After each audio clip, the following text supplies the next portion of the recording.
Siéntense, por favor, que vamos a continuar.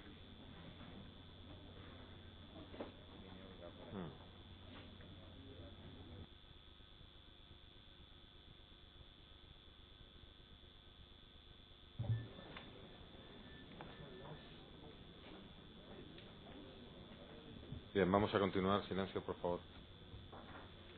Se reanuda la sesión. Siguiente acusación particular. Sí, con la venia de la sala, en nombre de la Asociación de Víctimas del Terrorismo. Vamos a ver, quiero ser lo más concreto posible dentro de que unos de letras si se puede perder o a lo mejor se ha respondido a alguna de las preguntas que hay. Vamos a ver, en las muestras, o primero, ¿cómo les entregaron a los peritos para hacer esta pericia oficial todas las muestras? O sea, ¿cómo fue, primero, la forma del envoltorio, cómo venían, y luego, qué es lo que les manifiestan de cómo vienen todas y cada una de las muestras, por favor? Bien, las muestras las remitieron los diferentes organismos que las tenían, a las cuales se les pidió, y vienen reflejadas perfectamente en el informe cómo venían dichas muestras. Si lee usted el encabezado de cada una de las muestras, observará perfectamente cómo venían cada una de las muestras al laboratorio. Una vez en el laboratorio, cada una de las muestras se envasó en un envase de vidrio herméticamente cerrado. Sí, perdone, sí lo he leído.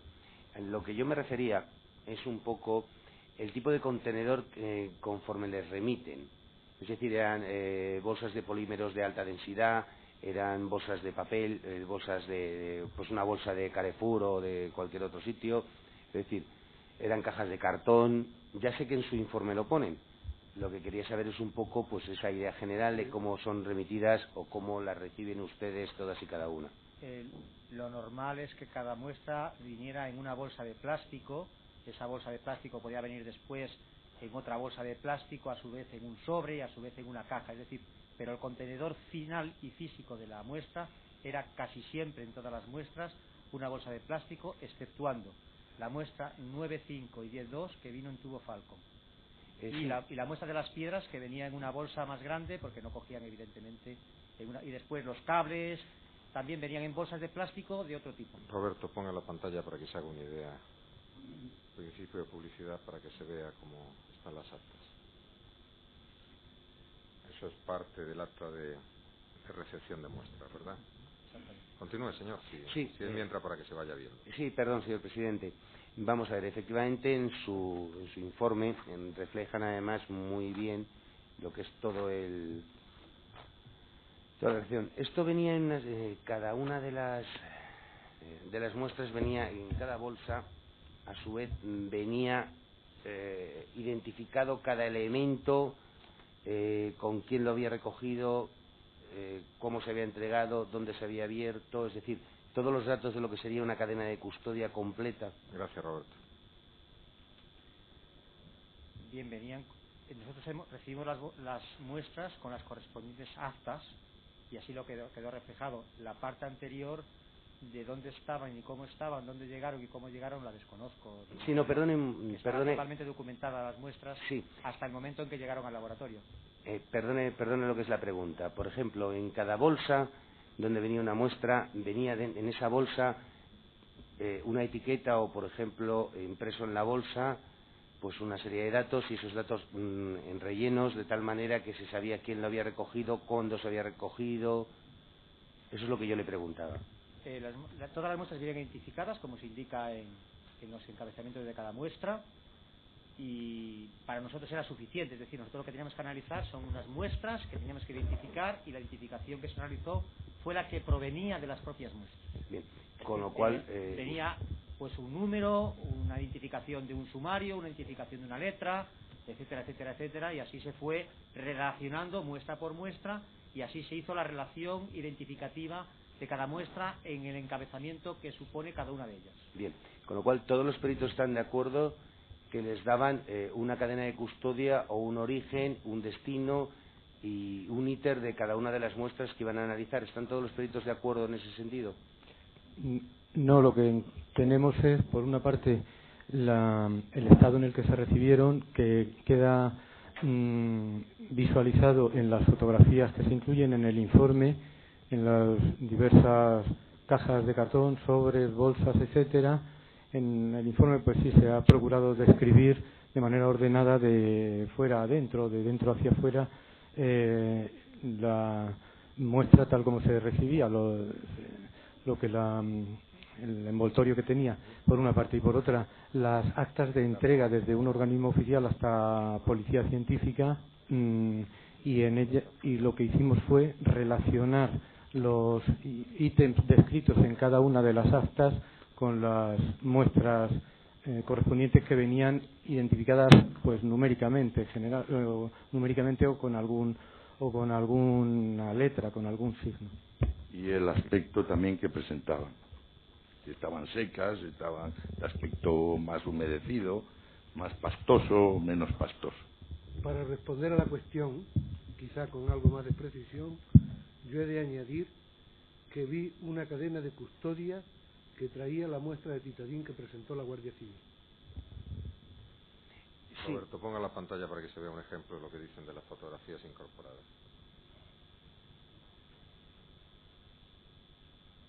¿Así fue como ustedes lo recibieron? Fue de esa manera, ¿no? Sí, correcto, Roberto. Bien. Vamos a ver. Ustedes reciben, entendido, una muestra patrón, evidentemente, de gomado seco, supongo que es así, ¿no? La muestra referenciada como M3 venía en el propio acta de recepción de que era una muestra de patrón de referencia, y como tal así la tomamos. Bien. Recibieron también una muestra patrón de titadín. Exactamente. Posteriormente a esta recepción de estas muestras se recibió una muestra de patrón, bueno, no patrón de titadín, en este caso era una muestra que se había decomisado en una furgoneta en Cañaveras, que se suponía, por la analítica que había realizado la Guardia Civil, que era titadín. Bien, es decir, la muestra de, en teoría, entre comillas, titadín es la muestra de lo que se llamó Caravana de la Muerte de ETA en Cañaveras. Exactamente. Bien.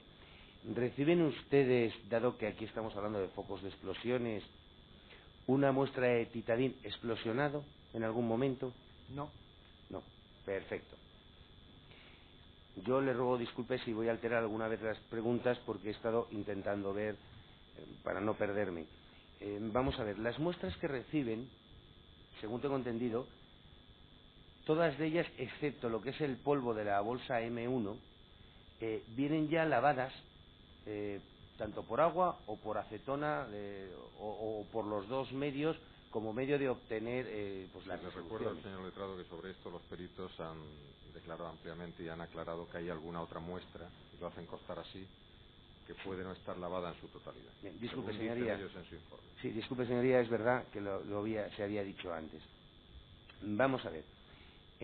Centrándonos un poco lo que es en el polvo este de extintor, aquí se ha dicho, y corríjame si me equivoco, que en ese cromatógrafo aparece el falato o el talato, no sé cómo se llama. ¿Esto es así?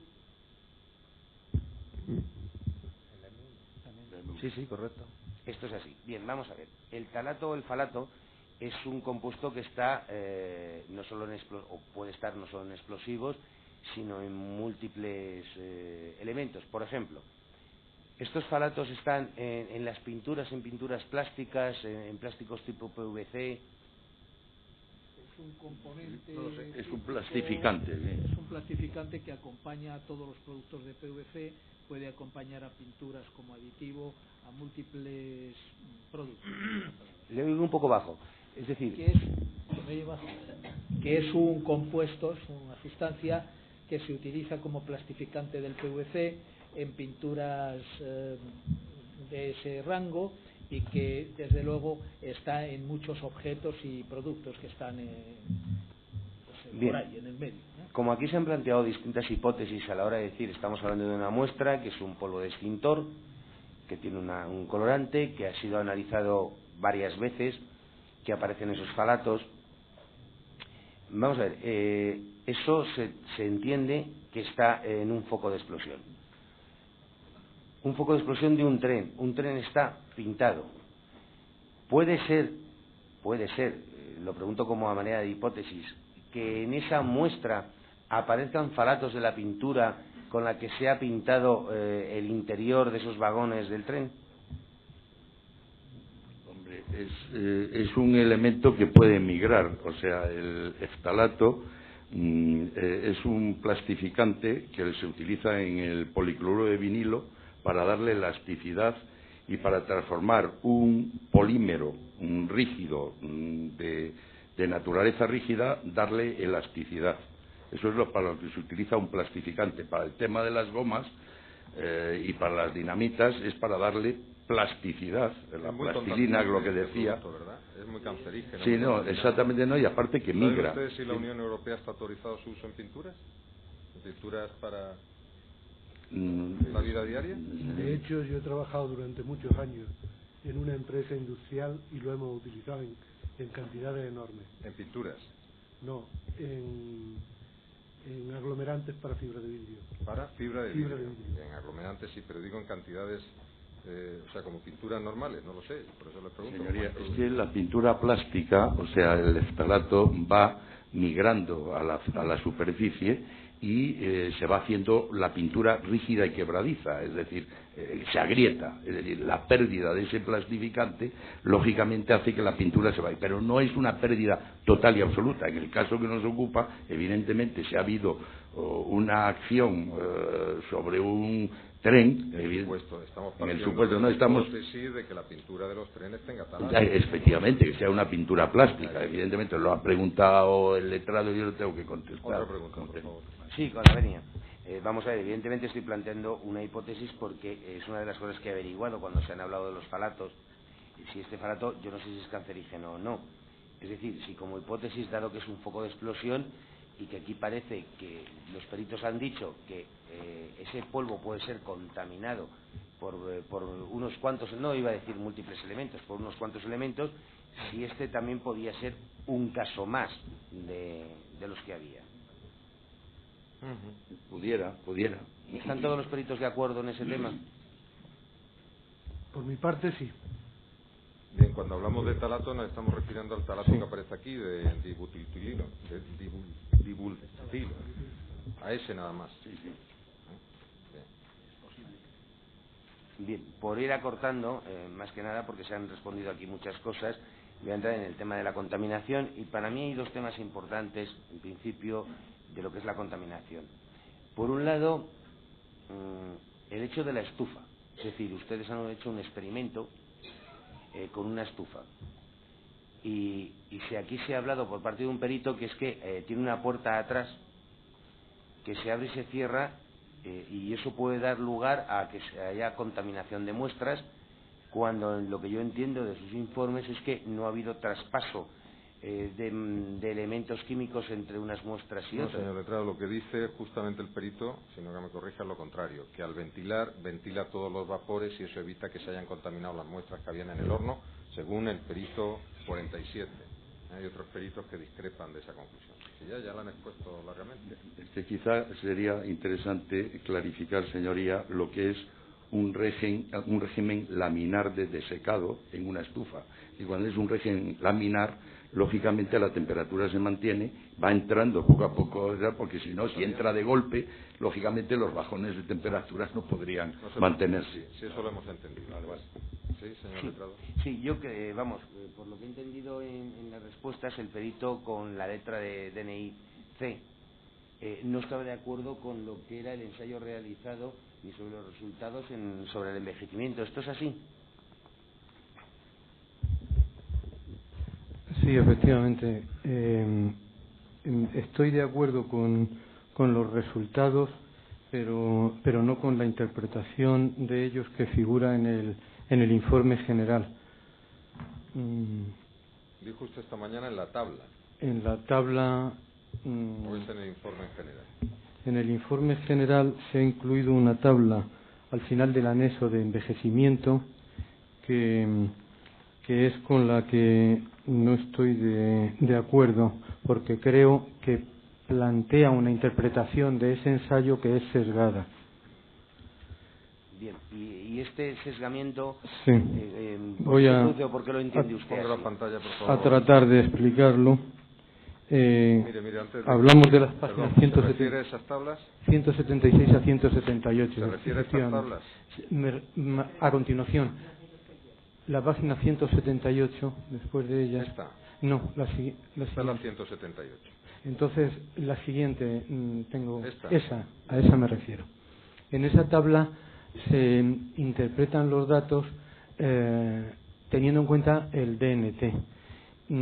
Y yo creo que para hacer la interpretación completa se habría tenido que analizar todos los componentes. Básicamente el ensayo de envejecimiento consistió, como se ha dicho en ocasión anterior, en introducir en la estufa durante unos días 4 muestras, someterlas a 40 grados e ir y ver a lo largo de una serie de días, hasta 10 o 12 días, la pérdida de peso que experimentaban. De las 4 muestras introducidas han sido la 9.5, 10.2, 9.3 y 5.3b. Antes de pasar a los datos de las tablas, querría de manera sencilla decir que si una muestra la introducimos y calentamos, perderá peso. Una muestra estará formada, por ejemplo, por 3 ingredientes. Supongamos que sean los ingredientes A, B y C, que el ingrediente A lo pesa un valor del 80%, el B el 10% y el C 10%. Supongamos que pierde peso la mitad del ingrediente A, que he dicho que tiene 80 y pasa a 40, pues naturalmente en la muestra final tendremos esos 40 más los 10 y más los 10, en el supuesto que no se hubiera perdido nada. Con lo cual, los porcentajes iniciales de cada uno de los 3 componentes, 80, 10 y 10, en el segundo caso, en el caso final, pues de lo que no se ha perdido nada, los que había 10 se saltarán algo y pasará a ver algo más. Y del que se pierde, pues naturalmente disminuirá. Pero la cantidad absoluta que hay al final de esos que pesan en un 10 se mantendrá igual que teníamos al principio. En todo caso, disminuye o se mantiene igual. Pasando ya a los resultados de las muestras, en la muestra 9.5, también en las páginas anteriores, en las 2 inmediatas anteriores a la que figuraba en pantalla, tenemos inicialmente unas cantidades de los componentes de los que venimos hablando, de nitroglicol, DNT, dibutilftalato y nitrato amónico, que figuran en esos datos, el 26,2% y el 0% en segundo lugar, y así sucesivamente. Tenemos los porcentajes en valor inicial y los porcentajes finales después de calentarla. Yo tengo en pantalla, puedo mostrar estos porcentajes, si el presidente lo estima. Si está en la pericia, dígame en qué folio y las proyectamos directamente. Ahí, en esa página 176. Esta es la 177, la que está viendo usted. Sí, entonces, del 26% de nitroglicol baja a 0,31. ¿Qué página es la que está usando? Es que no lo veo, me disculpan porque... No, usted use su informe, no es necesario que mire la pantalla. Lo único que tiene que decirnos en qué página está para que coincida el gráfico que está usando usted con el que proyectamos. Usted me dice la página y la buscamos y se proyecta. Sí.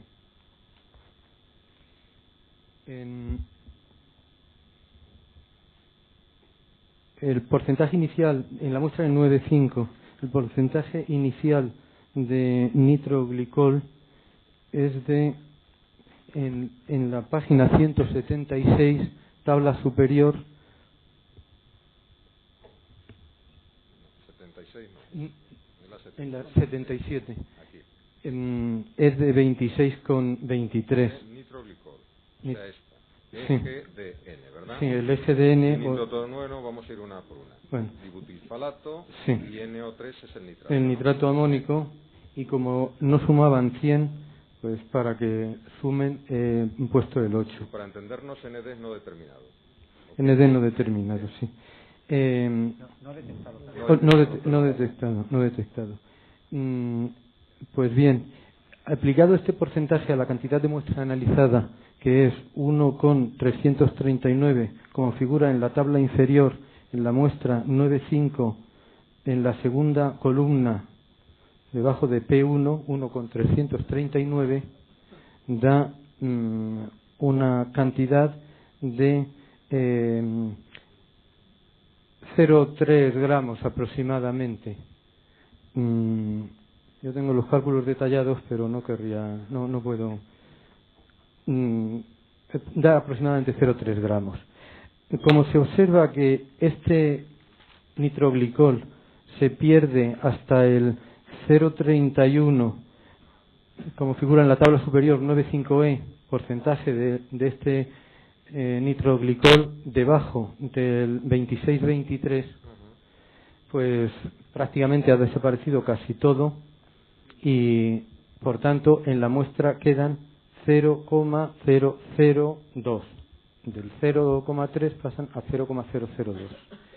Es normal, mucho menos. En los restantes componentes ocurre, pues en DNT no hay cambio, porque no tiene nada. En el DBP, dibutilftalato, hay prácticamente la misma cantidad. En mismas unidades quedaría de 2,82 a 2,81, es decir, que apenas hay variación. Y querría hacer notar que el porcentaje aumenta desde 2,36 a 3,28, es decir, que se salta, es coherente ese resultado, porque en la muestra final, como he puesto antes con el ejemplo del 80-10-10, aumenta el porcentaje. Bien, con lo cual... sí. Bueno, ¿cuál es la conclusión? ¿Por qué no en conclusión, quiero decir que el resultado obtenido hace pensar que el DNT ha disminuido desde 109 a 91, que aparece en la tercera de las tablas, mientras que en nitrato amónico, en la misma tabla utilizada, aparece sin explicación, por generación no explicable, en 479.000. Es decir, que en esta tabla se ha hecho hincapié en que hay una desaparición de 17 unidades y si se hubieran examinado los resultados en su totalidad, habría aparecido 479.000, lo que debería evidentemente habernos llevado a examinar los resultados y a desde luego volver a reevaluarlos y no centrar nuestra atención en este otro. 17 frente a 479.000 es insignificante. Gracias, Roberto. Por favor. Sí, por lo se puede. La tabla. Sí, espere que va a concluir. También yo me gustaría, por lo farragoso que son los resultados, me gustaría aportar los cálculos al tribunal, si es posible. Mire, el tribunal, los cálculos de acuerdo. Es un dato que con oírlo usted es suficiente porque lo tenemos grabado y tenemos las tablas. De acuerdo. Usted nos ha explicado por qué discrepa. Y entonces, en segundo lugar, entre las muestras a las que me he referido esta mañana, las de las series M10, 4, 4B1 y A1, teníamos un ejemplo de envejecimiento lo teníamos frente a nosotros, no lo habíamos apreciado, porque si las muestras son duplicado una de otra, mientras que en la B1 teníamos un 20% de etilenglicol dinitrato, del nitroglicol o del EGDN, en la correspondiente suya tiene un 0,30. Es decir, que este compuesto efectivamente sí desaparece cuando está expuesto a la atmósfera. En el resto de componentes prácticamente se mantienen los mismos niveles, concretamente en el DNT, de 37 a 35. Con lo cual vuelvo a insistir en lo que dije en algún momento de la pericia, que es distinto cada componente. La volatilidad del nitroglicol es alta y la del DNT no existe, puesto que su punto de fusión es 70 grados. Y entonces me reafirmo también en que el DNT es compuesto que casi nos serviría para identificar muestras. Casi se podría decir que las muestras hablan con sus contenidos en DNT, que es una sustancia identificador o marcador de ellas. E incluso que podemos estar viendo 3 clases de muestras: las que no tienen nada, las que lo tienen y estas que lo tienen en muy pequeña cantidad. Solo eso quería decir. Señor letrado. Sí, con la venia. Vamos a ver, con lo cual podríamos hacer una doble pregunta. Por un lado, ¿qué papel desempeña el DNT en estas muestras? Y por otro lado, si el DNT yo creo, por lo que he leído, es una especie de estabilizante tanto de explosivos como de otros elementos químicos, podríamos decir que no es una sustancia volátil a una temperatura ambiente 30-36 grados dentro de un almacén, a efectos de que pueda traspasar, contaminar, dado que es una sustancia sólida, que habría que meter en un gas para que pudiera hacer eso. A lo mejor me estoy liando un poco yo mismo en la pregunta, pero si me han entendido. Preguntas muy sencillas y para que luego conteste el resto de los peritos es si el DNT no es volátil a una temperatura media entre 30 y 40 grados, o si lo es, y luego el resto de los peritos. Ya han contestado esta mañana en parte, pero en fin, vamos otra vez. Y yo reafirmo lo que ha dicho mi compañero. Vamos a ver, yo me gustaría hacer 2 apreciaciones. Primera, cuando se hizo el ensayo... Primero conteste a si es volátil a 30 o 40 grados. Solamente voy a leer lo que dice la ficha de seguridad, internacional de seguridad, del 2,4 dimetiltolueno. Indica así, lo leo: la evaporación a 20 grados es despreciable. Sin embargo, se puede alcanzar rápidamente una concentración de partículas en el aire peligrosa. Perdón. Estamos hablando de un isómero, no de los dos. Esto está tomado de la ficha internacional. Ya, pero de un isómero. El dato que el señor perito acaba de dar como cantidad despreciable a 20 grados, hemos dicho. Aquí habla, la presión de vapor del DNT es alrededor de 10 a menos 4. Es una presión de vapor relativamente baja. Evidentemente, eso significa que tiene poca volatilidad. Es la misma volatilidad, del mismo orden de magnitud que la de la nitroglicerina, a la cual se está atribuyendo un gran poder.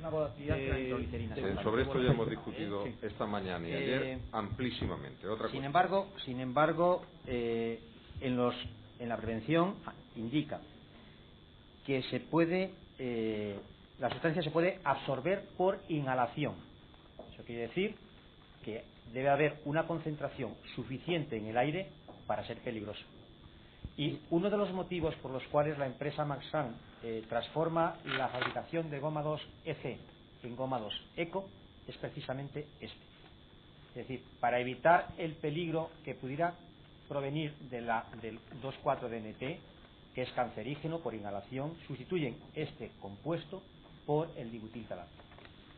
Además hay un hecho objetivo, es que empíricamente hemos demostrado que el DNT sale de las bolsas de plástico. Desde luego, si sale es en fase de vapor, eso está claro. A temperatura ambiente. Todo eso ya lo han dicho esta mañana. O sea, y ayer, pues no sé ya si ayer, esta mañana o ayer. ¿Puedo añadir algo sobre las tablas? Sí, diga. Brevemente. La tabla tiene una muy fácil lectura. Se pesó una determinada cantidad de la muestra antes de envejecer. Esa muestra previamente había sido cuantificada en su contenido en DNT.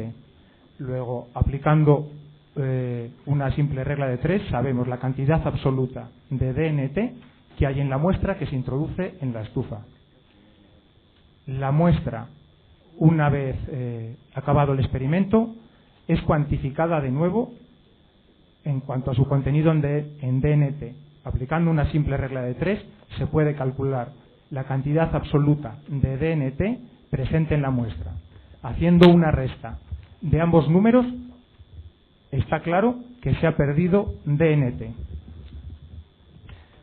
Es eso precisamente en lo que he querido insistir, que con ese método de trabajo, al hacer la misma operación para el nitrato amónico, en lugar de desaparecer algo, algo que se cuantifica en la tabla 17 por valor de 17, ha aparecido sin explicación de ningún tipo. Sí, le hemos entendido. Lo que usted dice que si disminuye solo un componente y el porcentaje sigue siendo 100, luego necesariamente otros tienen que crecer para completar ese 100 y que por lo tanto ese método por usted no es fiable porque no se corresponde con el peso real.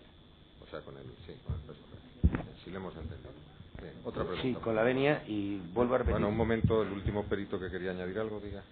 Sí, yo quiero añadir algo, un Perito dato H. cuantitativo y medido, que figura en la página 176. Las muestras no envejecidas tenían de DNT inicialmente 43 ppm, la M3, y pasa a 44. Y la M5 3B tenía 18 ppm y pasa a 19. Nada más. ¿Alguna otra cuestión, señor letrado? Sí, ya muy brevemente. Vamos a ver. Ustedes han hecho, podríamos decir, pruebas para ver el tema de contaminación empíricas, pero en condiciones, podríamos llamar, ideales. ¿Han tenido ustedes la oportunidad de hacer alguna prueba en las mismas condiciones en las cuales estuvieron almacenadas las muestras desde el año 2004 hasta que ustedes realizan la pericia? Es decir, ven ustedes, han podido ver el lugar de almacenaje, las condiciones de almacenaje, y con los mismos elementos poder realizar una pericia de tal manera, un experimento empírico, para ver si puede darse esa contaminación de la que aquí se viene hablando, desde el momento, no en condiciones, podemos decir, ideales, sino en las condiciones reales del año 2004 al año 2007. Conteste, no. por favor. Vamos a ver. No. ¿Otra pregunta? ¿Otra cuestión? Quería Sí, precisar ya solamente. sabemos por qué no. Si no han estado en el laboratorio de los TEDA, si no han hecho, si es evidente, no han reproducido las condiciones de 2004. Solamente quería decir una apreciación a lo que ha dicho antes mi compañero. Evidentemente, si lee una tabla, sin embargo, hay que precisar que ppm es miligramos por kilo. Por lo tanto, aunque los datos son 44, no es lo mismo referido a un peso determinado que a otro peso determinado. Otra cuestión, Sí. si el tribunal ya ha entendido cuál es la discrepancia, ya valorará. Es que Perfecto. le es necesario valorar, igual este dato no lo Si el tribunal lo estima, la pregunta sería para los peritos de la Guardia Civil y de la Policía. Ustedes han mantenido en todo momento una teoría de que ha habido una contaminación desde el momento que se ha guardado. ¿Mantienen ustedes esa teoría de la contaminación sin haber hecho una prueba empírica bajo las mismas condiciones y no bajo condiciones ideales del año 2004 al 2007? Vamos a ver, no podemos realizar una prueba del año 2004 al 2007 porque sería prácticamente imposible. Lo que tratamos es de asemejar algunas condiciones que nos parecían que ocurrieron desde el año 2004 al 2007. Una de ellas, precisamente, era la pérdida de nitrolicol. Queríamos saber qué pasaba cuando perdía nitrolicol la muestra y si lo perdía en unas condiciones de almacenamiento normal. Por eso se hizo la prueba de envejecimiento. Y en segundo lugar, testamos las bolsas de almacenamiento para ver si esas bolsas eran o no permeables a los compuestos que estamos hablando.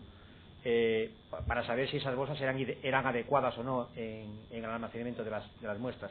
El resultado es que al poner una pequeña cantidad de muestra en una bolsa hermética y analizado el ambiente por fuera de la muestra a temperatura ambiente, se determinó la presencia de nitroglicerina, nitrolicol y DNT por fuera de la bolsa.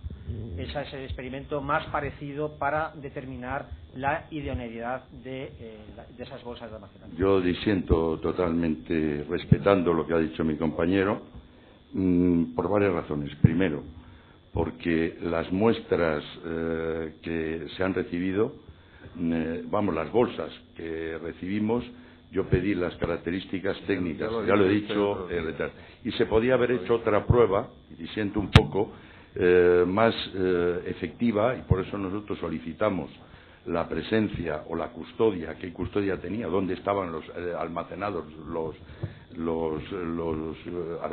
explosivos y los componentes, ¿no? Los elementos.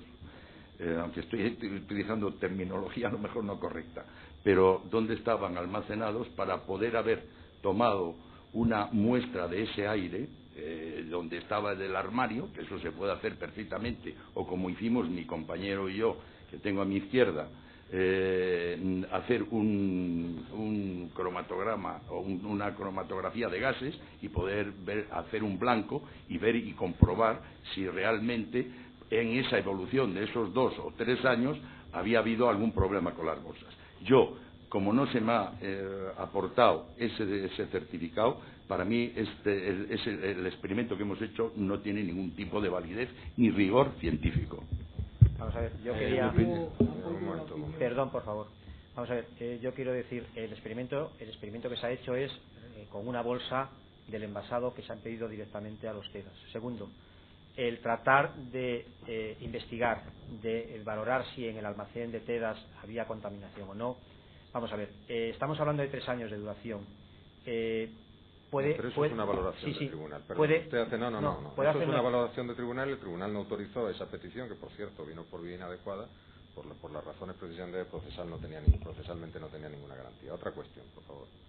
Sí, con la venia. Precisamente en las bolsas esas que le remitieron eran de TEDAS de la policía. A juicio de los peritos, reunían las condiciones como bolsas de polímeros de alta densidad para el almacenaje de pruebas de explosivos de material químico que no pudiera ser contaminado. Sí, han dicho ya reiteradamente que el resultado es que había evaporación, parece que no, pero en fin, contesten brevemente. No es necesario, señor presidente. Yo no sé, pero claramente vamos a dejar que contesten sí o no se extiendan otra vez en Yo no soy experto en plásticos, tenemos un compañero que es experto en plásticos y por favor... Sí, ya he dicho antes que hay plásticos que desde luego no tienen ninguna porosidad, pues como lo demuestra que se envasa al vacío. Lo he explicado, lo he dicho, he puesto el ejemplo de los alimentos, señoría, y más claro... Ustedes dicen que han hecho un experimento en el que hay porosidad. Yo lo único que puedo decir es que las bolsas que me entregaron los TEDAS tienen porosidad. En eso estamos de acuerdo todos, sin saber si esa bolsa que hemos recibido tienen porosidad. Que han recibido. No sabemos es una realidad. De TEDAS o de donde. Es una realidad. Señor Perdón, señor presidente, no quería entrar en... No, si no hay ningún debate. O sea, están todos de acuerdo en que las bolsas que reciben de TEDAS sí tienen porosidad. Lo que no sabemos si son idénticas a las que venían las muestras. Bien. Otra cuestión. En este caso, para este letrado existe una curiosidad, o por lo menos por sus propios conocimientos, por sus nulos conocimientos. Yo he entendido siempre que la nitroglicerina es un explosivo muy fuerte, o de alta peligrosidad o de alta densidad, no sé cómo explicarlo. Con lo cual, no entiendo que se me pueda hablar de una contaminación en un almacén de nitroglicerina cuando, por esos pequeños conocimientos, la nitroglicerina debería ser un elemento que debe estar guardado o sometido a unas condiciones que no pueda estar en el aire, es decir, que una persona, un guardia, un policía pueda entrar en el almacén y se pudiera estallar o pudiera afectar de alguna manera. Perdone mi desconocimiento. Mire, le respondo yo mismo. Los vapores no se pueden guardar en un armario ni guardar en una bolsa, evidentemente. El vapor, el gas tiende a expandirse en su totalidad. El señor letrado no va por él. El señor letrado viene a plantear que, según él, es altamente inestable la nitroglicerina y sería peligroso que estén los vapores por ahí. Lleva razón el señor letrado. Una de las características de las dinamitas es el exudado de la nitroglicerina. La nitroglicerina sale del soporte nitrato amónico y hay unas gotitas que son de nitroglicerina, y esas gotitas cuando están en la superficie pues se evaporan. Entonces existe un riesgo, pero los explosivos se guardan en almacenes destinados al almacenaje de explosivos, con lo cual esa peligrosidad está controlada. Un explosivo no está por ahí dando vueltas. ¿Bajo qué condiciones podía explosionar ese sudado de la dinamita? Yo no lo sé. Pero yo quería también puntualizar un poquito. La perito que estuvo haciendo la declaración, me parece que fue ayer, decía que tenían mini polvorines. Por tanto, si tiene mini polvorines es imposible contaminación ninguna. Ya, pero si no estamos ahora con la contaminación, por favor, ahora estamos en otra cosa. El señor letrado plantea si ese sudado es peligroso y han contestado suficientemente. Otra cuestión. Sí, vamos a ver, aunque a lo mejor ya mezclo en las últimas algo. Aquí se ha hablado de un gel que estaba custodiado, que han recibido, que era un tipo de pegamento. Esto es así, ¿no? Sí. Bien, ¿qué tipo de pegamento era? ¿Un tipo de epoxi, de tal manera que pueda disolver el plástico? con lo cual sí que puede contaminar. Era de otro tipo que no disuelve el plástico, porque en pegamentos hay muchos. Era una cola celulósica, y si el envasado de origen era ese, pues es de suponer que sea el envase apropiado. O sea, que venía en su propio envase, es decir, Sí. Viene guardado en su propio envase y sin que pueda salir para decir disuelvo la bolsa, segunda bolsa contenedor, ¿no? Lo que pasa que a la hora de tomar la muestra de esa bolsa hemos tenido que romperla y extraer la muestra, y ahí es donde yo digo que la contaminación o la transferencia, como queramos llamarlo, porque ya para mí no existe desde mi punto de vista contaminación ninguna, ahí es donde al romper la bolsa haya podido transferir lo que tenía la bolsa sucia, porque no era una bolsa, se puede ver en la fotografía, no era una bolsa limpia, es decir, se había además recogido de una zona de una piscina y al lado de, según se nos comentó, de un cadáver.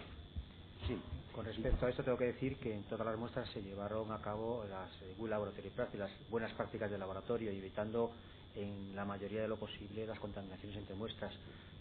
Creo que esta muestra ha quedado claro esta mañana. Creo que esta muestra la abrió el propio perito. Sí, con lo sí, cual... otra cuestión, si la ha explicado y ha explicado. No, pero sí, ya ha quedado clarísimo. Dice usted que la bolsa estaba sucia, se ve en la fotografía que está sucia. Hemos entendido lo que usted dice. Perfecto. Sí, con la venía dos preguntas nada más. Podríamos decir, una pregunta. Ustedes, cuando están realizando estos análisis, se puede realizar el análisis de dos maneras. Una, a ver qué es lo que encontramos, o otra, voy a buscar esto. ¿Cuál fue el espíritu o cómo se dirigieron a hacer el análisis en concreto? Buscando directamente... Con el límite que el objeto de la pericia la marcó el tribunal y le dijo lo que tenían que hacer. Sí, con el límite del tribunal, pero por una razón que sería unir la segunda pregunta. Dado que hay algunas muestras que se le hacen hasta 7, 8, podríamos decir, análisis para determinar los componentes, de todos los peritos, porque hay peritos de parte, peritos oficiales... No, los peritos son todos del tribunal. Otra todos cosa del es tribunal. Que el mecanismo que ideó el tribunal de designación no dejará dudas sobre el equilibrio, digamos así, de la pericia. Por supuesto, señor presidente. Como se está demostrando, precisamente. Bien, y precisamente esta parte fue uno de los que instó esa prueba. Bueno, pues que me contesten como pueda ser y ya está. Por parte de este perito, que era un poco el responsable de la pericia, se hizo la analítica buscando lo que había ahí, ¿no? Y cuando era necesario se iba buscando determinadas cosas. Es decir, se utilizaron las dos metodologías. Primero, a ver qué se encontraba, y en un momento determinado, si era necesario, a ver si había algo que teníamos que buscar. Especialmente, digo, por ejemplo, con el tema de la nitroglicerina, se buscó especialmente en algunas de las muestras. ¿Por qué? Porque era importante saber si esas la tenían o no. Y hablo especialmente en los focos. En los focos de las explosiones se fue a buscar nitroglicerina, y en otros se fue a buscar lo que hubiera. ¿Algo más? Especialmente. La única pregunta es, Sí, usted... perdón. A este respecto tengo algo que añadir, y es que la pericia, desde mi punto de vista, ha venido marcada por lo que ha aparecido en los focos. Me explico. Inicialmente se analizaron las muestras intactas. No se encontró nada anormal. A continuación apareció el DNT en los focos, y entonces se buscó el DNT en las muestras intactas y se encontró DNT. A continuación apareció la nitroglicerina y se volvieron a analizar las muestras intactas y en algunas se encontró nitroglicerina, solamente para que se conozca la dinámica que se ha seguido en la pericia. ¿Eso fue debido a que añadieron nuevas técnicas de búsqueda o a qué? ¿O a que estaban manejadas primeras? Lo único que se hizo fue bajar los niveles de detección a los niveles en que se encontraban las O sea, que lo que diferentes hicieron es ya compuestos. ir a unos estándares de detección que apareciera lo mínimo. Es decir, ¿Es eso correcto, señores peritos? ¿Todos están Es de acuerdo correcto. que el umbral de detección se bajó mucho? ¿Todo lo posible? Digamos que hemos extremado el celo. En regla general, sí. Sí, pero la pregunta es muy simple para que la entendamos todo. El umbral a partir del cual se podía detectar se bajó todo lo que se pudo, es decir, hasta... Es correcto. Sí, O sea, más de lo normal y más de lo corriente. Más de lo normal. Vamos a ver, ustedes dado que bajan estos umbrales y demás, ¿en algún momento utilizan o piden explosivos militares tipo Sentes C3 o C4 para hacer esa última comprobación, dado que en su informe, yo por lo menos no lo he entendido, para ver si se puede determinar el uso de un explosivo tipo militar sobre los que estaban apareciendo, los que se podían intuir su aparición? Vamos a ver. No se pidió nunca un explosivo militar. De todas las maneras, especialmente en las técnicas de HPLC, siempre se colocó algún patrón que incluía algún explosivo militar. Hablo de exógeno, octógeno o pentrita. Todos los peritos que estaban en la pericia observaban que cuando se analizaba una muestra intacta se inyectaban siempre en la misma secuencia o en secuencias posteriores los patrones de explosivos que no estábamos trabajando en ese momento, como podrían ser octógeno, que recuerde, octógeno, exógeno, pentrita, en consecuencia, todos los peritos descartan que ese tipo de explosivo estuviera en todas las muestras analizadas. Sí. Todo descartado por todos los peritos. No hay, aquí hay unanimidad. ¿Podría añadir una cosa? Sí, claro. Quiero decir que cuando por la técnica analítica que buscamos nitratos para confirmar la presencia del nitrato amónico, yo me empeñé en buscar cloratos que podrían determinar la presencia de clorato sódico, explosivo mezclado con azufre llamado cloratita. La cloratita es un explosivo muy utilizado en combinación con titadín en muchísimas ocasiones. Mi empeño era buscar cloratos para poder determinar si existía cloratita.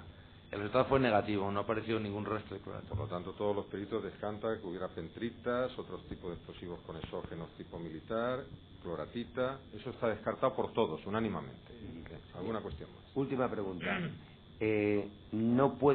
¿Pueden o no pueden determinar qué es lo que estalló en los 10 focos los 12 focos de explosión? Lo llevamos 2 días intentando que lo determine. Por eso, pues, y bueno, ya hemos oído que hay diversidad de opiniones, aunque ya hay algunas coincidencias. Bien. ¿Descartan categóricamente el titadín y el goma 2 seco o no los descartan? Ya han contestado según los grupos, señor letrado. Ya ha oído usted que hay grupos que dicen que ellos no descartan el titadín, otros que dicen que sí. Eso ya ha sido... A efecto de constancia, señor presidente. Ninguna pregunta más y muchas gracias. ¿Alguna acusación más? Con la venia de la excelentísima sala, por la acusación de Mario Felicari y Remedio López Osa. Esta mañana uno de los peritos ha señalado como fundamento o apoyo de la tesis de la contaminación que había presencia de restos de DNT en proporciones muy próximas, muy similares, y descartaba que hubiera sido titadine el explosivo que hubiera explosionado. En este sentido, quisiera que por los señores peritos señalaran cuántos de ellos han examinado restos de titadine explosionado. Yo. Los dos de la Guardia Civil, que sí, yo recuerde. Es correcto, hemos examinado restos de titadine. Venga, ¿alguna cosa más, señor letrado? ¿Ustedes también? No. Guardia Civil, básicamente. Sí, asimismo se ha señalado esta mañana por uno de los peritos que, según su parecer, la teoría de la contaminación era la que explicaba todos los interrogantes, la presencia de la nitroglicerina en todas las muestras.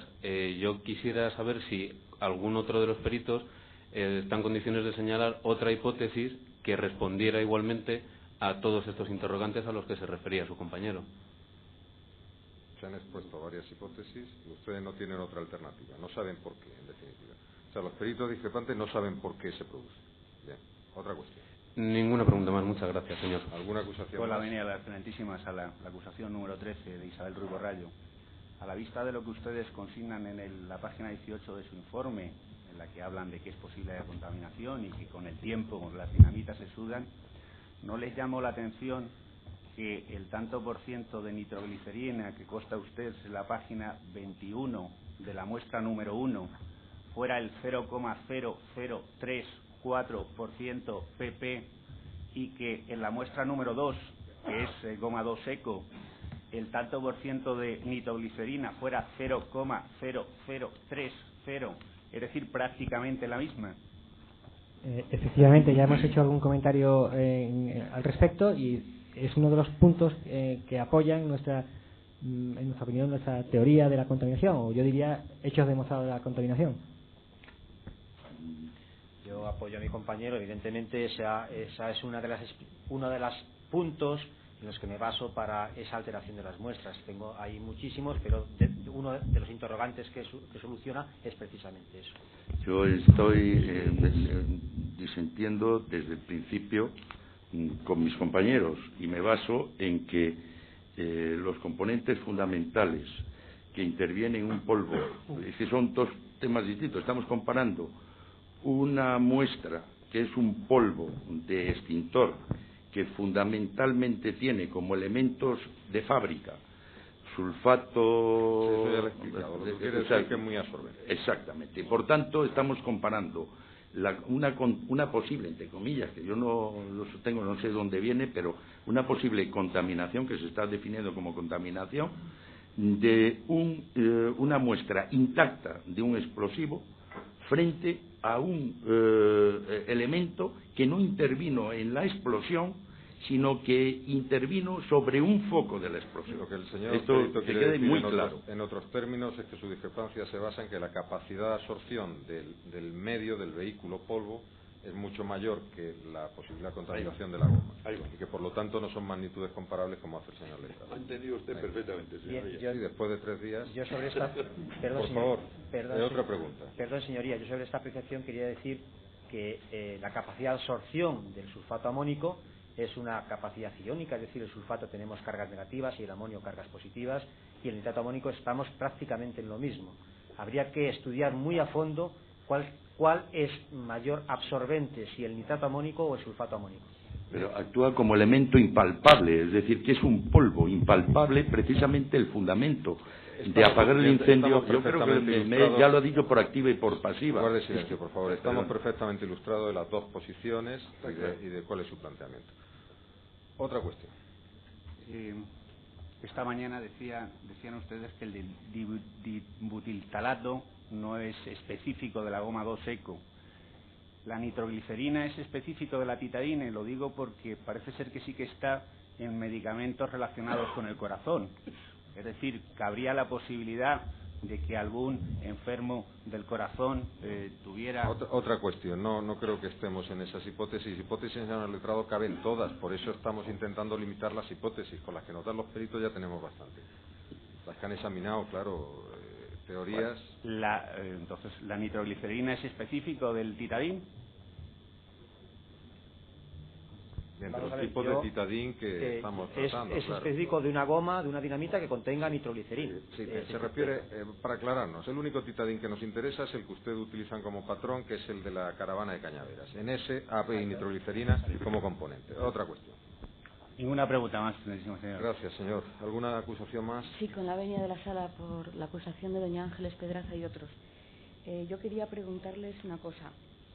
En su informe, en la página 33, aparecen 2 muestras, en concreto la M52A y la M52B, que están conservadas en viales de cristales y a la vez están envueltas en papel de aluminio. Y estas muestras aparecen contaminadas con DNT y con nitroglicerina. Y me gustaría que alguno de los peritos me explicara cómo se puede dar la contaminación en un recipiente como este. Bien, creo que voy a contestar porque conozco perfectamente la historia de estas muestras. De todas maneras, perdona, en la página 216 del informe, en el punto 8 está la explicación que mi compañero va a dar. Bien, por decirlo rápidamente, estas muestras se analizaron en el Laboratorio de Policía Científica en el año 2004. No recuerdo la fecha, fue finales de 2005, a lo mejor la fiscal Olga Sánchez se acuerda. Tuvimos una conversación en su despacho para tratar, en la fase de instrucción, de analizar 4 muestras en el laboratorio para determinar su composición cuantitativa. Esas muestras son precisamente todas las que están envasadas en vial, incluyendo la muestra 5,3B, creo recordar. Si la veo... Las que estaban en viales y no en bolsas de plástico son las 5,2A, 5,2B. Sí, 5,2A, 5,2B, 5,3A y 5,3A y 5,3B. En esas muestras se enviaron al laboratorio de Policía Científica para hacer un análisis cuantitativo de las muestras. Yo observo esas muestras y contesto al juzgado de que de algunas de ellas hay muy poca cantidad de muestras y que es difícil realizar esa cuantificación. Incluso el tiempo me ha dado la razón porque una de las muestras nosotros mismos en esta pericia no pudimos cuantificarla. Entonces yo, por mi práctica habitual, como he indicado, yo recibo esas muestras en sobres, en bolsas de plástico, las envaso en vidrio y las remito en vidrio. Y vuelven otra vez en el año, creo que fue febrero del 2006, está escrito de todas maneras en el informe con fechas, la remito a TEDAS otra vez en el año 2006 en envases de vidrio y nos retornan otra vez en el año 2007 en esos propios envases de vidrio. Sobre esta muestra yo, si es necesario, puedo hacer alguna apreciación. Si observan la muestra 5.3b, observarán que su contenido en DNT es menor que el contenido de la muestra M3 de la cual proviene, lo cual me indica que esa muestra está menos contaminada en DNT y posiblemente pienso que puede ser ese envase de vidrio que ha estado desde el 2006 hasta el 2007 envasada en envase de vidrio. Las demás tienen un contenido en DNT elevado porque son muestras muy secas, muy pequeñas, con una gran superficie y por lo tanto pienso que ya han alcanzado el equilibrio de absorción antes de llegar al laboratorio en el año 2006. ¿Tiene alguna otra cuestión? Sí, señoría. Esta mañana el director de la pericia nos ha dicho que la muestra M1 era muy absorbente. Y mi pregunta es la siguiente. Si cuando ustedes reciben la muestra en Policía Científica para analizar y la devuelven a los TEDAS, ¿por qué no la enviaron en un tubo Falcon? Quizá, vamos a ver, mi costumbre es enviarla siempre en viales. Quizá en ese momento, estoy diciendo que era las primeras horas del atentado del 11M, estamos analizando muestras a demasiada velocidad y por lo tanto esa muestra se analizó y se devolvió inmediatamente a TEDAS con los resultados analíticos por si necesitaban hacer alguna cosa más con ella. La forma más fácil es, yo recogí muestra de la propia bolsa para el vial con una espátula, recogí un poquito de muestra, calculo que alrededor de 200 miligramos, de 200 y 300 miligramos, aprovecho en el vial y dejo el resto de la muestra en la propia bolsa que devuelvo prácticamente sin tocar. Entonces, por eso es la explicación en el que se devolvió en una bolsa de plástico.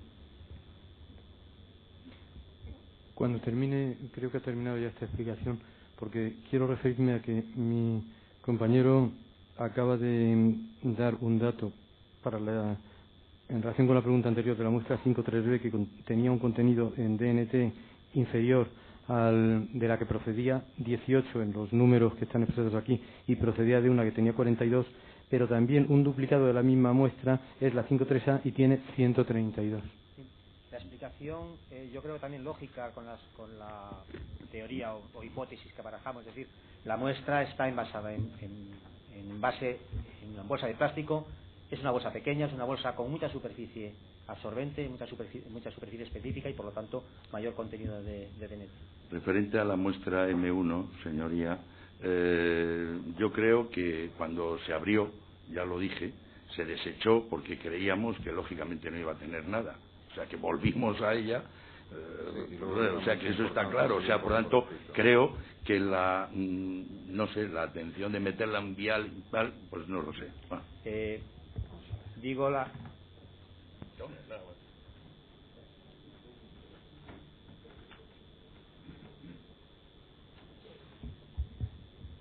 Digo sobre la importancia... Es suficiente, continuamos. Sí, con la venia. Querría preguntarle si es normal que los líquidos de los lavados se tiren. Han contestado media docena de veces esa pregunta. Otra cuestión. Sí. Si la goma 2 seco puede provocar fuego. ¿Puede provocar? Si la goma 2 seco. ¿Puede provocar? Fuego. ¿Fuego? Sí. ¿Cuándo? En una explosión. Quiere decir que si al explosionar, si es que explosiona o deflagra, yo no lo sé, porque explosiona, ¿no? O deflagra. Hace las dos cosas. Explosiona, que si genera fuego, si explosiona. Hombre, lo que pasa es que ahora hay cables y tal, empieza una ignición. Sí, pero porque hay un objeto cercano que por la temperatura de explosión, ¿no? Bien, otra cuestión. No hay más preguntas, señoría. ¿Alguna acusación más? Escola Venia, señor presidente, por la Asociación de Ayuda a las Víctimas del 11M. Vamos a ver una pregunta. De los 4 focos de explosión de la calle Tellez, ¿cuántas muestras analizaron ustedes? Lo tiene usted en el informe. Otra pregunta. Y además se ha dicho ya hasta la saciedad. Vale, vamos a ver, yo quería plantear... La pregunta a lo mejor es un poco larga, pero no sé hacerla más brevemente. Respecto a la hipótesis de la contaminación, como efectivamente hay una cuestión difícil de explicar, que es que aparecen 2 componentes, nitroglicerina y DNT, en unas muestras que no deberían tenerlo porque son de goma 2 seco, etcétera. Y 4 de ustedes dicen que científicamente por el aire, es decir, porque sean volátiles o porque hayan migrado por el aire, que científicamente no lo ven, no se puede explicar. Vamos a ver, ¿por contacto se podría dar esa contaminación? Que han contestado, por favor, reiteren sucintamente si por contacto entre distintos tipos de... Absolutamente sí. Entonces... ¿Todos están de acuerdo en que por contacto se puede dar la contaminación? La contaminación por contacto es una absorción exactamente igual. Ya, pero si no se trata que dé más explicaciones, nada más sucinto. O sea, los 8 están de acuerdo en que por contacto hay mayor absorción. Sí. Bien, entonces, yo leo sobre todo teniendo en cuenta lo que la responsable de la custodia en el almacén de los CEDAS nos explicó ayer y la forma en la que estaban almacenadas estas muestras.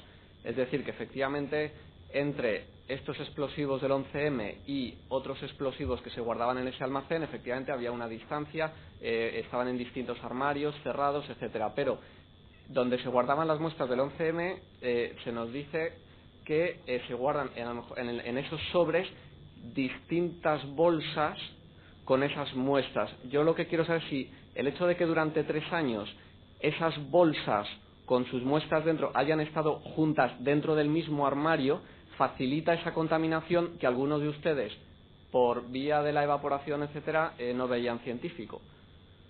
No sé si me he explicado bien. Lo que viene a decir, señor letrado, dígame si no es la interpretación correcta, es que según consta en su informe ustedes dicen llega un sobre en cuyo interior hay varias bolsas y esas bolsas sí están unas en contacto con otras. ¿Es eso lo que usted está planteando? Efectivamente. Si en ese contacto de varias bolsas, y hay varios ejemplos de su informe, se puede producir la contaminación. Al estar 3 años metidos en un sobre, 3 o 4 bolsas de distintos... Muy probablemente del componente mayoritario, el nitroglicol, que es el más volátil, pues haya habido movimientos, bueno, sin duda, ha habido movimientos de nitroglicol de unas bolsas a otras constantemente. En lo que se refiere a los otros componentes, hemos de tener en cuenta que entre todas las muestras no hemos analizado ni 1 kilogramo de explosivo intacto. Suponiendo una media de un 0,05% de DNT en las muestras, esto indica que en total, entre todas las muestras de explosivo analizadas, no habría nunca más de 50 miligramos. Esto es una 20ª parte de 1 gramo. Por tanto, el movimiento de unas muestras a otras del DNT, de un DNT en tan ínfima cantidad, pues es menos probable o sus efectos serían menos visibles.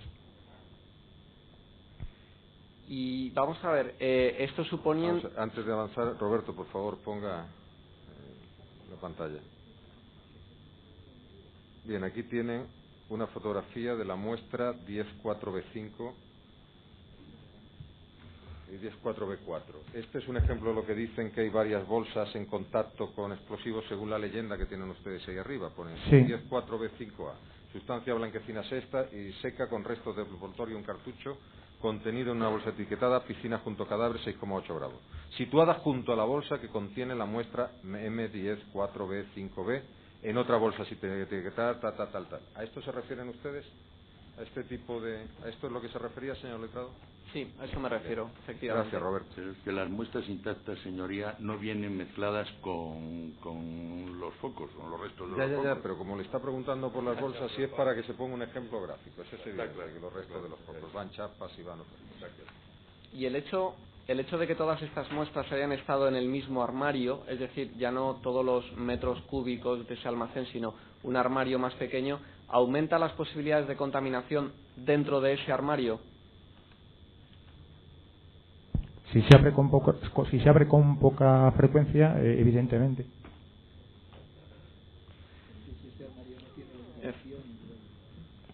El perito ese lo que dice es que si no tiene ventilación aumenta la posibilidad.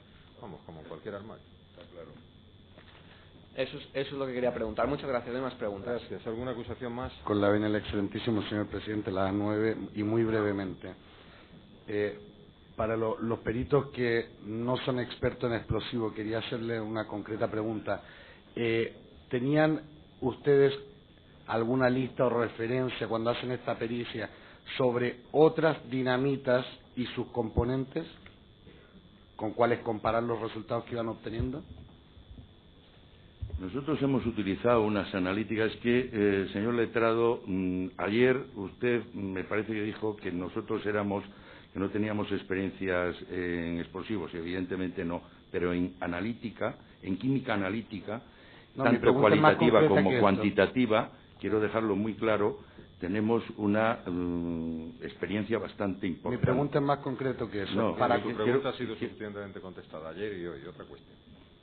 Bien, cuando ustedes dicen que se asemeja más a un tipo concreto, ¿descartaron otros tipos concretos de dinamitas tipo goma? También han contestado, señor letrado, han expuesto hasta la saciedad por qué ellos dicen que se asemeja más a titadín en vez de a otros tipos de goma, los gomas que estamos hablando, goma 2 eco, goma 2EC, etcétera. ¿Qué le han contestado? Si tiene usted algún matiz, con mucho gusto le contestará. Básicamente quería saber si habían averiguado si habían otras dinamitas que tuvieran ese tipo de composición, aparte de las cuestionadas en esta sala. O sea, que no sean goma 2 eco, que no sea goma 2 Exacto, a eso me refería. De este tipo, pues tomar información complementaria. Todos los peritos ¿Tienen conocimiento de algún tipo de dinamita plástica que tenga? Bueno, me imagino que habrán más marcas comerciales, pero bueno, no sé. Toda la información que hay. Todos los peritos tuvieron acceso. Sí, no se trata de lo que han tenido acceso. Toda Lo que le está preguntando es otra cosa. ¿Tienen ustedes conocimiento de alguna dinamita tipo plástica que tenga composición similar a las que han estado valorando? La Titadin 30G fabricada en Austria, por ejemplo, es casi similar a la goma 2 eco. Que es una Titadin diferente de la que se le ha proporcionado de la caravana de Cañaveral. Bien. ¿Alguna otra cuestión? Sí. ¿Tenían ustedes... Por cierto, al hilo de eso, hay otras Titadin que no tienen nitroglicerina, ¿cierto? La Titadin 30AG fabricada en Austria es similar en composición a la goma 2 eco. Siga, por favor. Bien, en relación con lo que dicen en su informe en un momento determinado, dice, ¿ustedes comprobaron, con respecto al Titadin que usaron de patrón de muestra, comprobaron la fecha de caducidad de la misma? ¿O la fecha de fabricación, por el contrario? No, porque vino una muestra custodiada por la Guardia Civil y, por tanto, ese dato lo desconocemos. Lo que sí que está claro es que estaba perfectamente identificada como Titadin. Sí, mi pregunta es si estaba caducada o no la muestra que usaron como patrón. Ya han contestado, pero en fin, por favor, sí o no, nada más. Es que no sabemos, viene una muestra... Con respecto a la caducidad... A efectos de análisis, ¿era válida? Era válida. Bien, otra pregunta. Con respecto a la técnica utilizada para realizar estas pruebas, ¿tenían ustedes conocimientos de los instrumentales y el software con el que trabajaron las analíticas? ¿Los que trabajaron ellos? Sí. Bueno, yo creo que es una obviedad, pero en fin, por favor, conteste. Es una obviedad. No, conteste. Lo de obviedad lo puedo decir yo, usted no. Conteste, por favor. Llevo usando ese software, no recuerdo el tiempo. Supongo que... Todos los químicos están familiarizados con esas técnicas, ¿no? Y con los software. Cromatografía de gases, el HPLC... Es suficiente. Vamos a ver, el señor letrado está haciendo su trabajo y tiene derecho a preguntarles eso. No tiene por qué... Lo que ocurre es que, bueno, que parece que no nos hemos entendido. Siga, señor letrado. Bien, cuando ustedes comienzan a detectar... el nitroglicol, el DNT, ¿recuerdan ustedes la fecha aproximadamente en que fue eso dentro de la pericia que iban realizando? Otra cuestión, por favor. Están en los anejos. Claro, perdón, están los anejos. Si examina usted los anejos, señor letrado, lo tiene hasta con horas. Y tiene las cintas grabadas, además. Bien, la cinta no la he visto todavía, señoría. Con respecto al gel que ustedes hablaron de la transferencia, con respecto al perito K, dijo que tal vez al abrir la bolsa se produjo la transferencia o contaminación. ¿Es tan sencillo como eso contaminar una muestra? Es tan sencillo como esto porque es un gel y el gel, lógicamente, cuando usted abre una bolsa, si usted ha puesto algún papel en las paredes, la cola que tiene, pues lógicamente cuando abre usted eso se le esparrama y es una cosa muy que flocula mucho y por tanto evidentemente cuando abre usted la bolsa se le va todo el gel y se le dispersa por la superficie de la bolsa. Finalmente. Claro, eso es por qué digo yo y me fundamento en que ahí ha habido esa contaminación. Yo disiento de esa teoría. Bien, sí, ya lo han explicado 40 veces.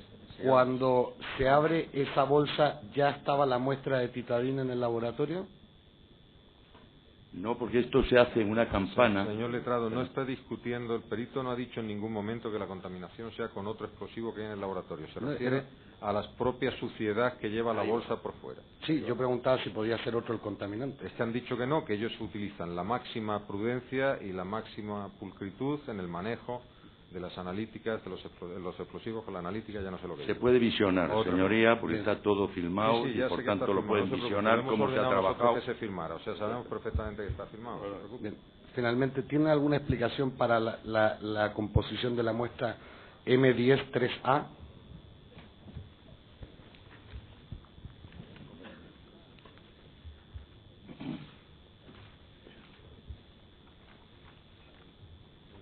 Se refiere a la que contiene cocaína, para ir abreviando. Sí, señoría.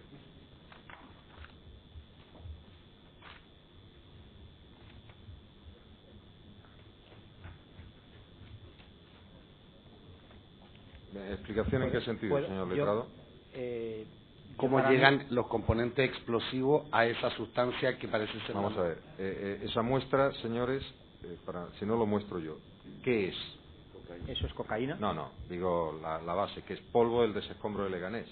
¿Es eso así, sí? ¿Es así? Creo recordar que es en el registro de la casa de Leganés. Se encontró una bolsa, una bolsita que se suponía que podía ser un explosivo dentro de esa bolsa, entonces se envió al laboratorio a analizar y hemos detectado que esa bolsa contiene cocaína. Y lo más curioso es que aparece nitrolicol. Ese es otro interrogante más que se explica, en fin, no quiero decir nada más sobre el tema. Perdón, ¿cómo se explica? Es mi pregunta. Creo que lo ha explicado toda la tarde, llevamos hablando de lo mismo. Es un eslabón más de los hechos que muestran la contaminación. No hay más preguntas, señoría. Gracias, señor letrado. ¿Alguna acusación más? Sí, señoría, con la venia. Una única pregunta. En el folio 191 final y 192 de su informe dicen que a instancia de uno de los peritos, supongo que designado por la defensa, se han analizado. Han sido designados todos por el tribunal. A propuesta de. Y mucho menos introduciendo la pregunta, porque entonces. Bien, simplemente quiero que me confirmen los señores peritos del tribunal si en las 38 muestras analizadas no han observado la presencia de nitroglicerina en ninguna de ellas. No entiendo la pregunta, pero en el anexo, en los resultados, viene específicamente cuáles son las que tienen nitroglicerina y cuáles que no. Me estoy refiriendo a un párrafo concreto. Dicen ustedes que seleccionan 50 muestras, de las que analizan 38, y en ninguna de las cuales encuentran nitroglicerina. Bien, esto fue a propuesta de uno de los peritos. Exacto. De focos. Es una conclusión de uno de los peritos, no es una generalidad del conjunto de peritos. Yo creo que debería defenderla. Yo creo que quien debe de contestarse el perito que realizó el experimento. 191. ¿Qué es tuya, Antonio?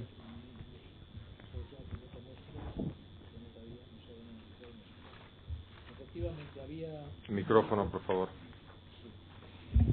Me di cuenta en las últimas semanas de la pericia que había un conjunto de muestras que se habían analizado en cromatografía de gases en la técnica llamada splitless, en la cual no se ve la nitroglicerina. Pedí, por lo tanto, que se analizaran, y lo analizamos así, otro compañero y otros compañeros y yo, en la técnica split, en la que la nitroglicerina pues es susceptible de ser vista. Se analizaron estas muestras y no ha dado positivo en nitroglicerina. Bien, para que la pregunta no sea impertinente post, curiosamente este perito es de acusación. ¿Alguna pregunta más por parte de las acusaciones? ¿Las defensas? Sí, con la venia de la sala, la defensa de Rafa Tugier. Bien, en primer lugar quería preguntar si frente a la hipótesis de la contaminación ambiental es posible y científicamente se podría sostener que ha habido una intervención humana, deliberada o no, ahí no entro. Pero si eso se podría mantener, ¿sería hipotéticamente igual de factible, o más, menos, o se puede descartar por completo? Vamos a ver, yo lo descarto por completo por una circunstancia. Creo que nadie de esta sala sería capaz de contaminar aproximadamente igual todas las muestras. Bien. ¿Están todos de acuerdo? Desde luego tenía que ser un genio para introducir el mismo nivel de contaminación que decíamos en focos, muestras intactas. Parece un artificio de genio, realmente. Hombre, hay unas incidencias que hemos detectado en donde los dos isómeros, en algunas muestras, que eso sí queremos que quede constancia, me parece que lo dejamos en constancia y se pueden ver en los cromatogramas que se aportan, en donde cambia la tendencia de los isómeros, es decir, se reproduce en el DNT el 2,4 y el 2,6. Proyecté yo un cromatógrafo esta mañana en donde se veía que el 2,4 estaba en cantidad inferior que el 2,6. Por tanto, había en algunas muestras un cambio de tendencia. Aparece 2,6 y 2,4 cambiado el contenido. Pero bueno, eso es aleatorio, creemos. Y luego que aparecía en algunos casos un solo isómero, o el 2,4 o el 2,6. Esto lo podemos constatar el perito que está a mi izquierda y yo. Esto sí que quiero que quede constancia por si alguien lo quiere utilizar. Esas son las vivencias que nosotros hemos tenido. Yo no estoy de acuerdo. El isómero mayoritario en todos los casos es el 2,4.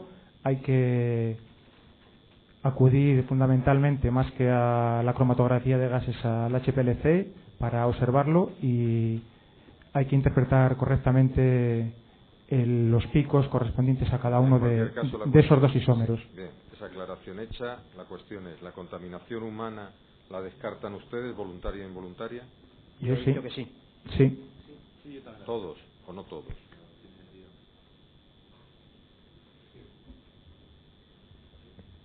Sí, la descartan. Bien, todos la descartan. Bien. Esta mañana el director de la pericia nos enseñó unos cromatogramas sobre la muestra, un análisis hecho en la muestra M1 el 11 de marzo del 2004. Quería saber cuántas veces realizó ese análisis y lo repitió en unas ocasiones. La muestra M1 en el año 2004 solamente se analizó horas después de la explosión en los trenes de las diferentes estaciones. En este caso la del Pozo. No se analizó en ninguna ocasión más porque no se consideró absolutamente necesario. El análisis que se hizo fue absolutamente fiable, se hizo perfectamente la determinación de explosivos de tipo orgánico e inorgánico y por lo tanto se dio por finalizada esa analítica. Como he comentado esta mañana, mi sorpresa ha sido cuando he comparado las dos analíticas y me he encontrado que la muestra del año 2007 está alterada en su composición.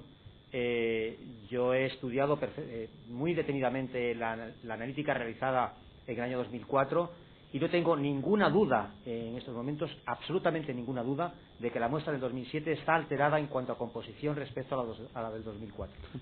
Hay que puntualizar un poco el tema que en el 2004... señoría, es importante lo que voy a decir.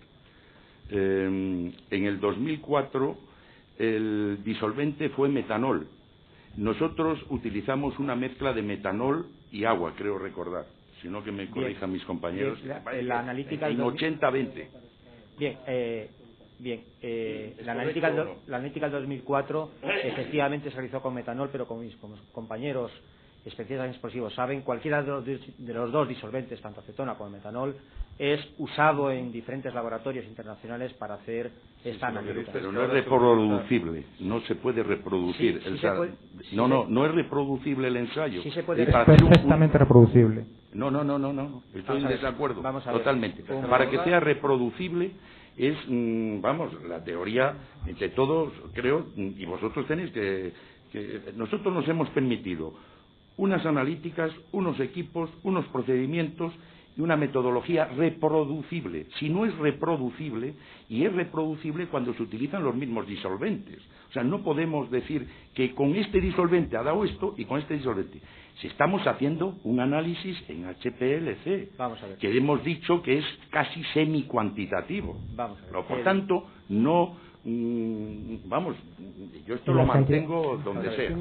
Quería precisar, en las cantidades de analitos en las que nos movemos, el disolvente es irrelevante porque estamos lejísimos de las concentraciones de saturación. Luego, es indiferente utilizar metanol y metanol agua. La elección del disolvente, evidentemente, la hace el perito que analiza en ese momento los explosivos, en este caso yo, y decido utilizar metanol y no acetona. A mí me gusta mucho más el metanol, como casi todos los peritos que están aquí en la mesa lo saben, produce menos interferencias en HPLC, y por lo tanto utilizo metanol especialmente sabiendo que el metanol, en el caso hipotético de que hubiera habido cualquier resto de nitrolicol, nitroglicerina, pentrita, exógeno, octógeno, cualquier explosivo de tipo orgánico, lo hubiera detectado.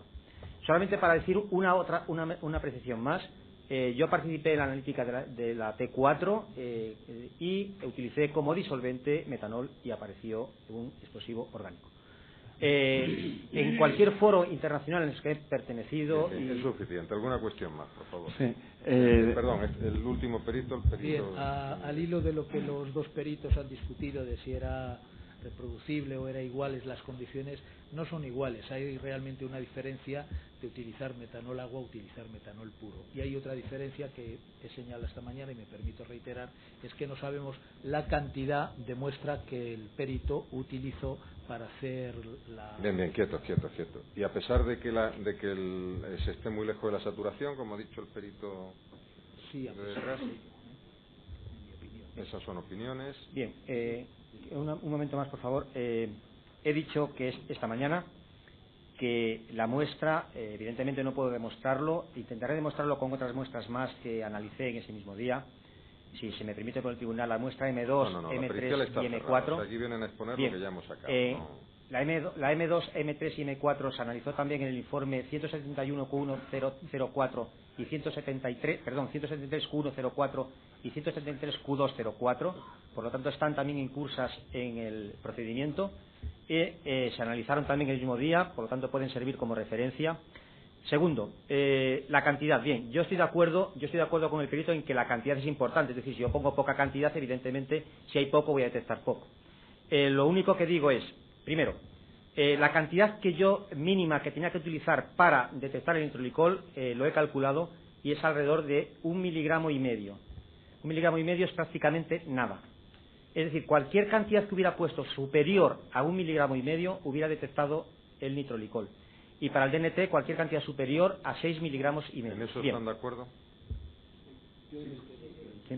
En eso último están de acuerdo. Micrófono, por favor. Sí, ya sabemos lo que dice Haciéndalo, es que si no graba. Si yo le he dicho, señoría. Bien. ¿Alguna otra cuestión, señor letrado? Bien. ¿Es posible que desaparezca de la muestra metenamina por el envejecimiento de la muestra o la mala conservación de la misma? Yo creo que está perfectamente demostrado que la metenamina se ha formado en el portal de inyección. Pero no le está preguntando eso, por Dios, le está preguntando si es posible que se forme en el envejecimiento. No. Si hubiese habido metenamina, no hay ningún motivo para que hubiese desaparecido. Eso es lo que le están preguntando. Están todos de acuerdo. Otra cuestión. Bien. Se ha hablado esta mañana sobre si... Solo habría una posibilidad, que no sé a qué muestra nos estamos refiriendo, pero por hablar de una posibilidad, es que la metenamina es extremadamente soluble en agua y podría haber desaparecido en un lavado con agua. No quiero volver... Está preguntando lo contrario, es que aparezza, por eso no... Porque está preguntando lo contrario, es que aparezca, no que desaparezca. Que desaparezca con el envejecimiento, sin lavarlo, es decir, solo con el... Otra pregunta, señor. Sí. Bien, se ha hablado esta mañana sobre si podía existir contaminación de los cartuchos de goma 2EC y goma 2 ECO por contacto. Se ha dicho que si existía el papel podía existir o no posibilidad, pero si además van envueltos en las bolsas con las que se comercializan, ¿es posible que haya una transferencia? O sea, cartuchos en su embalaje original, con papel parafinado más su bolsa original. Con otras bolsas, claro, de otro explosivo. Posibilidades de contaminación. Pues muy pequeñas, desde mi punto de vista. Vamos a ver. O ninguna. Yo diría... un cartucho embalado en su parafinado original, en su bolsa y almacenado en gran cantidad de tiempo, va a evaporar componentes. Esos componentes van a salir a la atmósfera. Bien, en el momento en que esa atmósfera, en esa situación, digamos un absorbente, cualquiera que sea, absorbente. En este caso me refiero al nitrato amónico porque estamos hablando de las gomas, pero cualquier absorbente va a producir una transferencia de esos volátiles al absorbente, cualquiera que éste sea. Bien, otra pregunta. Eso Un matiz, señoría. Otro matiz. Conservado una dinamita del año 2004, conservada en una nevera, en parafina, se analizó y prácticamente, según pudimos comprobar, prácticamente su composición no se alteró. Te puedo indicar que esa cartucho estaba envasado en envase de vidrio. Sí, pero miren, si esta mañana ha habido una pericial que el señor letrado conoce perfectamente sobre las bolsas encontradas en Mina-Conchita, se han estado aquí esta mañana. Bien. O sea que, otra pregunta. Bien. Para los hay aquí un perito que hizo esa pericial. Para los peritos que han aquí afirmado que la posibilidad de que sea titadín lo que aparece en la M1, quisiera preguntarles qué explicación dan al hecho de que en la muestra 1 polvo del extintor se haya detectado una cantidad mínima de nitroglicerina, que es solamente un 0,08%, cuando el titadín lleva en su composición una cantidad mucho mayor, el 14%. Por favor, vamos a ver. La muestra esa se trataba de un sulfato amónico y de un fosfato diácido de amonio, fundamentalmente. Estaba contaminada por una serie de componentes de explosivos que no está cuantificada. El cuantificar esos componentes no tiene sentido. Bien. Si las muestras posiblemente, como se ha afirmado aquí, han sido contaminadas de DNT o nitroglicerina ambientalmente o por las bolsas, ¿se ha podido contaminar también de otros elementos químicos, por ejemplo, nitroglicol, etcétera?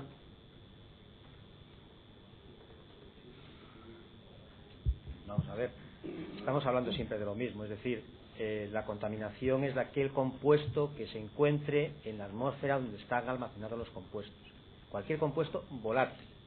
Bien, otra cuestión. Bien. ¿Existe un máximo porcentaje de composición de un elemento para que dejemos de hablar de contaminación y hablemos de que es un elemento esencial, de componente de la muestra? Es decir, si decimos porque tenga un 20%, ¿quiere decir que es esencial, es parte de la composición, o podemos incluso pensar que es contaminación? No, vamos a ver, si aparece en un tanto por ciento elevado, vamos a ver, la absorción de un compuesto en otro va a llegar a un punto de saturación en el cual no lo sobrepasa, se produce entonces la desorción. Y este punto de absorción viene determinado por las características del absorbente. Hay absorbentes que absorben gran cantidad, como puede ser el carbón activo, y hay otros absorbentes que absorben menor cantidad.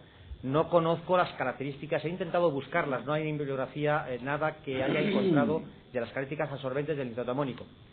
He encontrado muchísimos sobre otro tipo de absorbentes. Entonces, la teoría de absorción dice que una vez llenos todos los sitios de absorción, no se produce más absorción del compuesto. Y por lo tanto, hablamos siempre de cantidades relativamente bajas, exceptuando en el caso de que un absorbente que sea que tenga una capacidad de absorción muy alta, como puede ser el carbón. Respondiendo al letrado, si fuera una cantidad muy alta, si es una cantidad muy alta, sería sino un componente del explosivo. Otra pregunta. Bien, en cuanto a la muestra encontrada en las vías del AVE, y que fue, creo que es la M9, dividida en 3 partes. Bien, ¿tienen ustedes, pueden afirmar que tienen las 3 partes que ustedes han recibido, tienen el mismo origen? O sea, ¿pueden determinar que realmente sí son 3 partes del mismo cartucho? O sea, señor letrado, las actas de recepción está ahí. Ellos no pueden conocer lo anterior a esas actas de recepción. Bien. Es lo que usted pregunta. Para eso tiene usted el resto de la prueba, los 500 testigos que han pasado y otras cosas, para ver la cadena de custodia. De acuerdo. En cuanto a la muestra M74, los detonadores de Morata de Tajuña, que no están contaminados de DNT, ni tienen ningún componente explosivo, ¿puede ser que estén simplemente quemados y no explosionados? No lo sé. No hemos analizado si estaban quemados o no los detonadores. Ni estamos buscando componentes explosivos. Me dice la muestra, por favor, la muestra M74, por ejemplo. M74. Ahí aparece dibutiltalato, por ejemplo. Página 74 de su...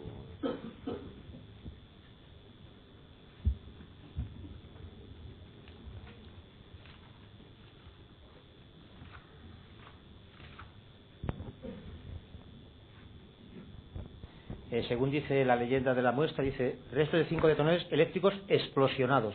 Yo, leyendo esto, supongo que serían de las pruebas que hicieron los CEDAS y nos lo remitieron al laboratorio, supongo. No ¿Y lo el dibutilfalato es normal en El ese dibutilfalato caso? hemos dicho ya que puede aparecer como contaminante de las propias bolsas. O sea, que es algo normal. Algo normal. Pero no es propio del detonador, no es un No es componente propio del detonador. no es propio. Porque hemos dicho que el detonador no tiene componentes No tiene explosivos. componentes. Señor Letra. Bien. Ya para terminar, ¿existen algunas muestras que ustedes todavía no hayan podido terminar de analizar adecuadamente?